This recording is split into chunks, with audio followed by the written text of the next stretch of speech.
प्रधानमंत्री से कितनी अग्नि परीक्षाएं लेगा, सिर्फ इसलिए कि वो अपने आप को प्रधान सेवक कहता है। सारी दुनिया के लिए संसार के सबसे बड़े लोकतंत्र का वो प्रधानमंत्री है जो अपने देश को बदल रहा है। उसे संसार के अग्रणी राष्ट्रों की श्रेणी में लाकर खड़ा करने के लिए अथक निरंतर प्रयत्नशील है। लोग उसका गुणगान करते हुए नहीं थकते हैं। वो जहां भी जाता है लोग उसके सम्मान में सिर झुकाते हैं, उसकी बात सुनना चाहते हैं।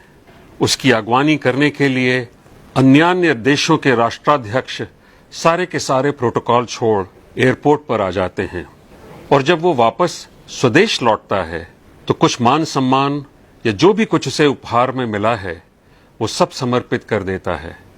अपने देशवासियों को, 130 करोड़ देवी देवताओं को वो कहते नहीं थकता कि वो उनका सेवक है।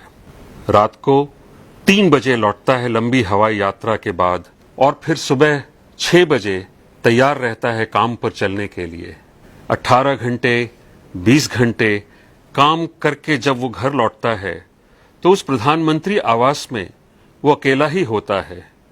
कोई उसके सामने एक प्लेट रख देता होगा, उसमें खिचड़ी परस देता होगा, जिसे खा के 1 गिलास पानी पी के वो अपनी कुछ घंटे की नींद लेने के लिए अपने बिस्तर पर लेट जाता होगा। सुबह के बारे में सोचते हुए, नई चुनौतियों का सामना करने के लिए, अपने विरोधियों के मनगढ़ंत झूठों का वार सहने के लिए, आतंकवाद से लड़ने के लिए, गालियों की लगातार बौछार झेलने के लिए। प्रधान सेवक, चौकीदार, ये सारे नाम उसने अपने आप ही ओढ़ लिए हैं। उसे पता था कि अगर गलती से भी उसने अपने आप को इस देश का प्रधानमंत्री कह दिया तो पहाड़ टूट पड़ेगा। लोग कहेंगे, देखो ये चाय वाला, ये मोदी अपने आप को प्रधानमंत्री समझ रहा है। ये संघ का प्रचारक जो घर घर भोजन के लिए भटकता था, इसका खुद ही सिर घूम गया है। वो प्रधान सेवक ही बना रहा और एक सेवक की तरह हाथ जोड़े खड़ा रहा। कभी शिकायत नहीं की, पलट के जवाब नहीं दिया। यही कहता गया, ऐ मेरे मालिकों, आगे क्या हुक्म है जो बजा लाऊं। और मालिकों को देखिए, तैयार रहते हैं फरमाइश लेके। कभी मन में ये नहीं आता कि सेवक सोया कि नहीं, उसने कुछ खाया कि नहीं।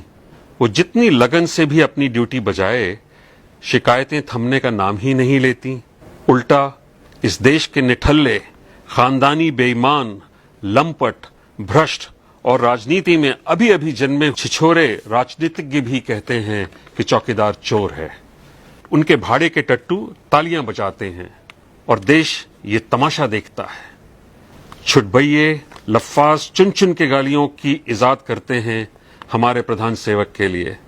उनके अनाप शनाप वक्तव्यों का सिलसिला थमने का नाम ही नहीं लेता। कितनी परीक्षाएं चाहिए इस देश को ये कहने के लिए कि हे प्रधान सेवक, हे चौकीदार, हम कृतज्ञ हैं तुम्हारे, या फिर ये देश कृतज्ञता ज्ञापन की परंपरा ही भूल गया है।